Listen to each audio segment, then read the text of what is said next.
वीरपुर गांव ऐसी धरती पर बसा था जिसे कई बार इंद्र देवता शायद भूल ही जाते थे कि वहां भी धरती प्यासी होगी। पानी के लिए तड़पती धरती में दरारें पड़ गई होंगी और वह दरारें चीख चीख कर चिल्ला रही होंगी कि हे इंद्र देवता हम पर भी रहम करना। यहाँ भी इंसान बसते हैं, जानवर पशु पक्षी रहते हैं। गांव के लोग टकटकी लगाए बादलों की ओर देखते रहते। पानी की एक बूंद भी उन्हें दिखाई नहीं देती। इसी तरह पूरी बारिश की ऋतु निकल जाती। कुएं तालाब सूख जाते थे।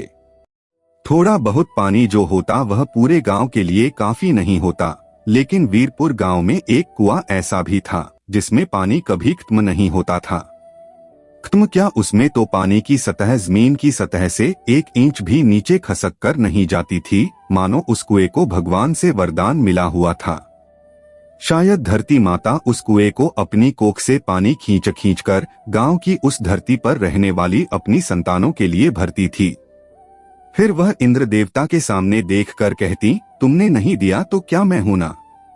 मैं अपनी कोख की गहराई से पानी खींच लाई।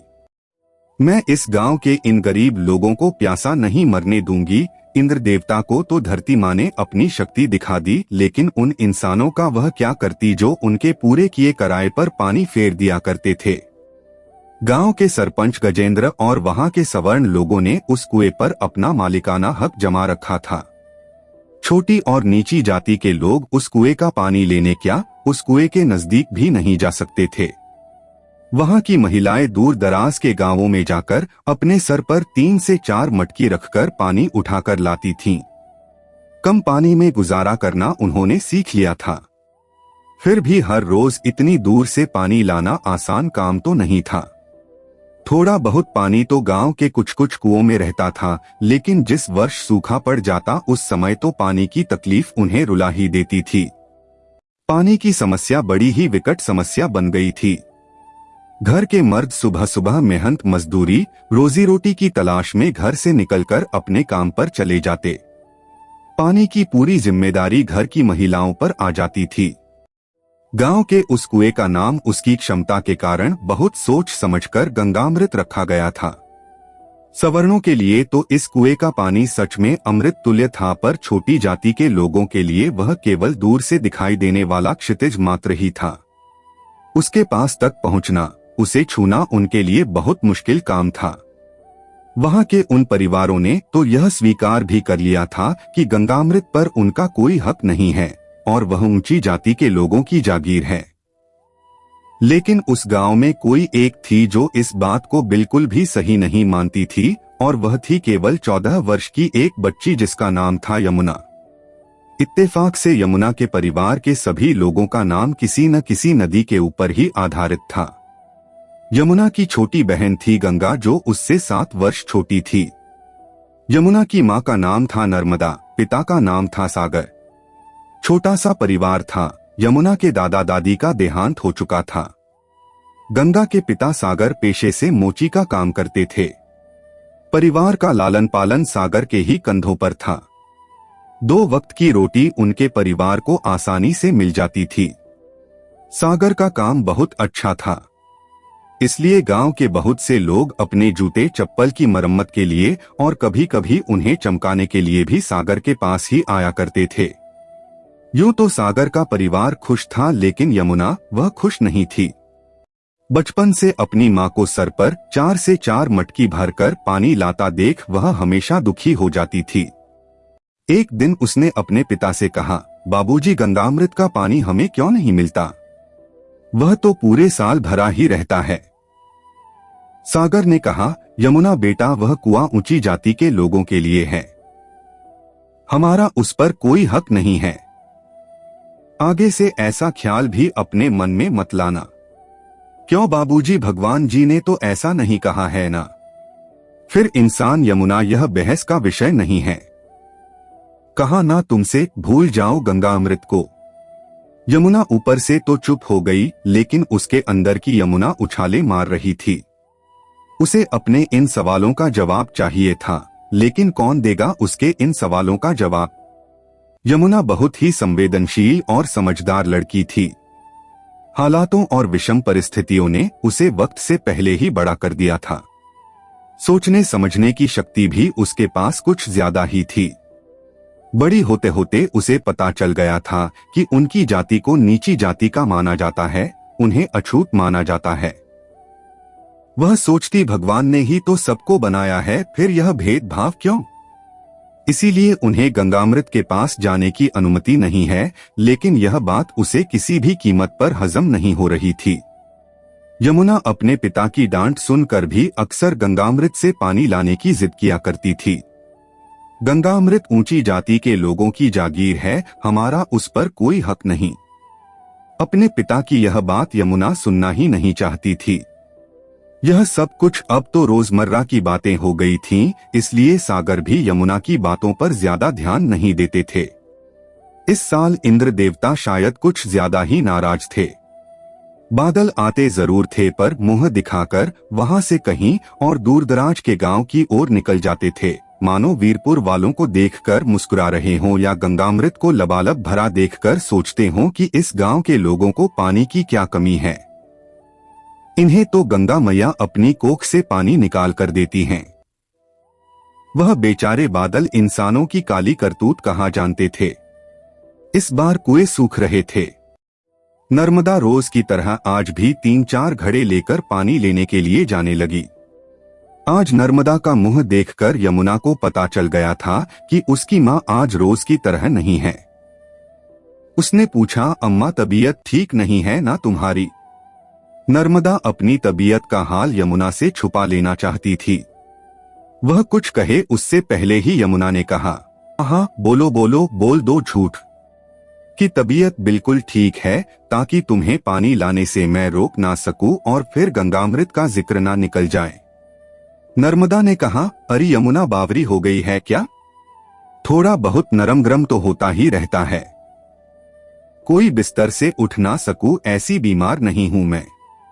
तब यमुना ने अपनी अम्मा का हाथ पकड़कर कहा, लाओ अम्मा, आज पानी मैं भर लाती हूँ। अरे नहीं यमुना, बहुत दूर जाना पड़ता है, मैं तुझे अकेली वहां नहीं जाने दे सकती।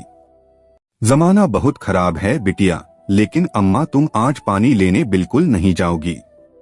तुम्हारा हाथ कितना गर्म हो रहा है, शरीर तप रहा है बुखार से, कहीं गिर गई तो? इतना कहते हुए यमुना ने नर्मदा के हाथ से पानी का घड़ा छीनते हुए कहा, मैं लाऊंगी पानी, देखती हूँ कौन रोकता है मुझे। यमुना मटकी लेकर गंगामृत की तरफ दौड़ी। नर्मदा चिल्लाई, अरे क्या कर रही है यमुना, रुक जा। किंतु उसके कदम तो गंगामृत की तरफ बढ़ चुके थे। काम पर जाने के लिए घर से निकले उसके बाबूजी ने देखा यमुना घड़ा लेकर दौड़ी चली जा रही है। वह कुछ पूछते उससे पहले ही नर्मदा चिल्लाई, अरे पकड़ो उसे, पागल हो गई है यह लड़की। गंगा के बाबूजी दौड़ो वरना अनर्थ हो जाएगा। वह गंगामृत से पानी लेने की जिद पकड़ कर गई है। नर्मदा और सागर यमुना के पीछे उसे पुकारते हुए भागे जा रहे थे। यमुना रुक जा बेटा, रुक जा। उनके पीछे पीछे छोटी सी गंगा कुछ समझे बिना ही भागी जा रही थी। शोर सुनकर सागर की ही बिरादरी के कुछ लोग घरों से बाहर निकल आए और वे भी उसी तरफ दौड़ने लगे। यमुना बहुत तेज दौड़ती थी। वह कुएं के पास पहुंच गई, जहां कुछ लोग पानी भर रहे थे। वहां पहुंचते ही यमुना चिल्लाई, मुझे भी पानी चाहिए, कहते हुए वह आगे बढ़ने लगी। चूंकि कुआं सरपंच के आंगन में ही था, सो वह पहले से ही पलंग पर बैठे आराम फरमा रहे थे। यमुना की आवाज सुनकर वह उठकर खड़े हो गए और कहा, ऐ लड़की, यहाँ तक आने की तेरी हिम्मत कैसे हुई? यमुना ने कहा, काका जी मुझे भी गंगामृत से पानी चाहिए। मेरी माँ बीमार है, घर में पानी की एक बूंद नहीं है। ऐ लड़की, जा वापस चली जा। आज आ गई है तो तेरी मटकी भरवा देता हूँ, पर इसके बाद इस रास्ते को भूल ही जाना। कहते हुए सरपंच गजेंद्र ने अपने घर काम करने वाले रामा से कहा, रामा जा भर दे उसका घड़ा। तभी यमुना बोली, नहीं काका जी, मैं तो अपने हाथ से ही भर कर ले जाऊंगी। यह पानी पूरे गांव को मिलना चाहिए। आप भगवान नहीं हैं काका जी। भगवान ने हम सभी को एक जैसा बनाया है, जातियों में उसने नहीं बांटा। फिर आप कौन होते हैं हमें नीची जाति का समझने वाले? यमुना के पीछे भागते भागते अब तक नर्मदा, गंगा और सागर भी वहां आ गए, लेकिन वह गंगामृत से काफी दूर खड़े होकर यमुना को पुकार रहे थे। यमुना मेरी बच्ची, जिद ना कर, वापस आ जा। वह पानी हमारे लिए नहीं है। यमुना ने कहा, नहीं बाबूजी, इस पानी पर पूरे गांव का हक है। फिर उसने सरपंच से कहा, काका जी, हमारे पानी लेने से इस पानी का रंग तो नहीं बदल जाएगा ना? सरपंच ने कहा, हो सकता है। ऐसा करने से गांव के दूसरे कुओं की तरह गंगा अमृत भी सूख जाए और बाकी के गांव वाले भी पानी के लिए तरस जाएं। तभी सागर ने फिर उसे पुकारा, यमुना बेटा वापस आ जा। बाबूजी, यह काका कह रहे हैं, शायद हमारे छूने से गंगामृत भी सूख जाएगा। मैं सबको दिखाना चाहती हूँ, क्या सच में यह कुआं भी सूख जाएगा? मैं जा रही हूँ बाबूजी, मेरे जाने के बाद देखना क्या यह कुआं सूख जाएगा। यदि सच में सूख जाएगा तो मान लेना यह हमारे लिए नहीं है और हमें भगवान ने ही छोटी जाति का बनाया है।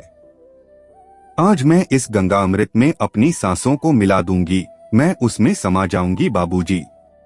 गंगा अमृत में यमुना मिल जाएगी। फिर यह लोग क्या करेंगे?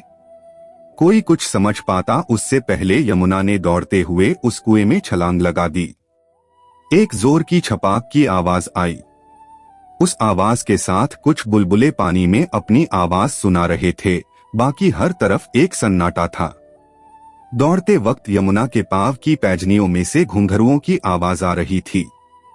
बाकी हर तरफ सन्नाटे के साथ हर एक आंख में आश्चर्य दिखाई दे रहा था। यह दृश्य देखकर यमुना के अम्मा बाबूजी की सांसें अटक रही थीं।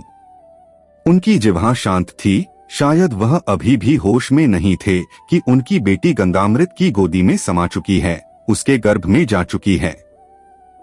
तभी सन्नाटे के बीच दौड़ती हुई गंगा की आवाज गूंजी, यमुना जी। गंगा को कुएं की तरफ दौड़ते देख नर्मदा होश में आई और उसने दौड़कर गंगा को पकड़ा। वह जोर जोर से रो रही थी, मेरी जीजी को बाहर निकालो। अब तक सागर भी मानो होश में आ गए और चिल्लाए, सरपंच जी, मेरी बच्ची को बचा लो। सरपंच गजेंद्र कभी ऐसा सोच भी नहीं सकते थे कि यमुना इस हद तक गुजर जाएगी।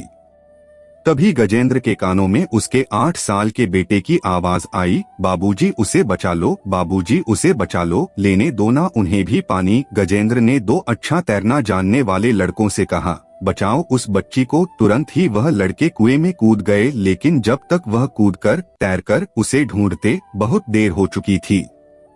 यमुना की देह डुबकियां लगाकर गंगामृत की तह में जा चुकी थी।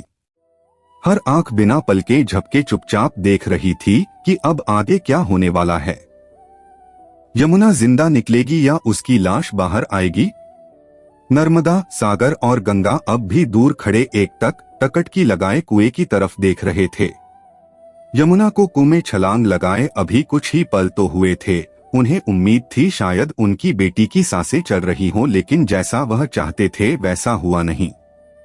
यमुना एक लड़के की गोद में थी जरूर, लेकिन जिंदा नहीं, लाश के रूप में। अब भी उसकी पैजन के घुंघरू मध्यम मध्यम बज रहे थे। सागर और नर्मदा की चीख एक साथ निकल गई, यमुना मेरी बच्ची। लेकिन अपने माता पिता की आवाज सुनने के लिए यमुना अब कहाँ थी? उसका पार्थिव शरीर उसके माता पिता को सौंप दिया गया। वह लोग और उनकी बिरादरी के लोग मातम मनाते रोते बिलखते घर पहुंचे। आपस में लोग बातें कर रहे थे। यमुना ने तो हमें न्याय दिलाने के वास्ते अपनी जान की बाजी लगा दी। क्या अब हमें गंगामृत से पानी मिलेगा? कोई कहता क्या यमुना का बलिदान फिजूल चला जाएगा? तरह तरह की बातें चल रही थीं। उधर सागर के रिश्तेदारों और मित्रों ने यमुना की अंतिम विदाई की तैयारियां शुरू कर दी। गंगा निढाल थी, उसे कुछ समझ नहीं आ रहा था कौन ऊंची जाति कौन छोटी जाति। उसके लिए तो यह केवल कुछ शब्द थे जिन्हें वह अक्सर सुना करती थी, पर अब तक उनकी गहराई, उनका असली मतलब वह समझ नहीं पाई थी। आंसुओं से आज अनेक आंखें भीगी जा रही थीं। एक छोटी सी बच्ची ने इतना बड़ा निर्णय कैसे ले लिया? कितना दर्द होगा उसके दिल में? नर्मदा का रोना बिलखना देखकर कई लोग उसे सांत्वना देने लगे। गांव के एक बुजुर्ग ने कहा, नर्मदा बिटिया रो मत, तुम्हारी यमुना मरी कहाँ है? वह तो अब हमेशा हम सबके दिलों में जिंदा रहेगी। इन्हीं बातों के बीच अंतिम यात्रा की तैयारियां पूरी हो गईं। गंगा बार बार अपनी बहन से कहती, जीजी वापस उठ जाओ, क्यों इतना सो रही हो? तुम मुझे छोड़कर मत जाओ। अब यमुना के पार्थिव शरीर को उठाने का वक्त आ गया था। मौत भी आज यह दृश्य देखकर शायद घबरा गई होगी। आंसुओं से भीगे चेहरे लेकर सभी यमुना की अंतिम यात्रा के साथ निकले। कुछ ही दूरी पर जाकर गंगामृत दिखाई देने लगा, लेकिन यह क्या? लोग देखकर हैरान थे कि गंगामृत का शुद्धिकरण करने के लिए पूजा पाठ, हवन और यज्ञ की तैयारियों के साथ पंडितों का बड़ा जमावड़ा लगा हुआ है। सभी को यमुना के त्याग की धज्जियां उड़ती हुई दिखाई देने लगीं। लोग समझ गए कि यह पानी तो अब भी उन्हें नहीं मिलेगा। नेक्स्ट पार्ट देखने के लिए चैनल को सब्सक्राइब कर लीजिए।